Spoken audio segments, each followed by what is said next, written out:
Hi guys, I'm here at Rumbalara and I'm here to tell you a little bit about native bees. Can you see these things that look like flies flying around my head? Well, this is actually a native bee home. This hive has been at Rumbalara for over 20 years, and in the bush native bees can often be seen in hollow logs just like this one. This type of bee is known as Tetragonula carbonaria, and they are a type of social bee. They live together in a large group with a queen and thousands of workers.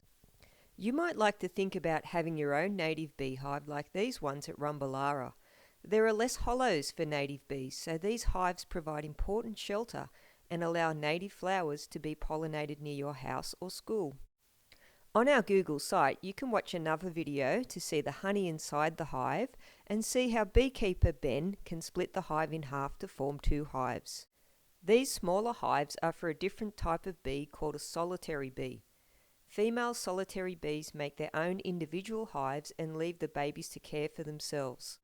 At Rumbalara, we've also been making some bee hotels out of cane garden sticks. They're easy to make, and we're going to hang these up at the centre as well. Here are the cane garden sticks. You can get them from Bunnings. Cut them into equal 20cm lengths. You can use a hacksaw to cut with them. Ask Mum and Dad to help if you're at home by yourself.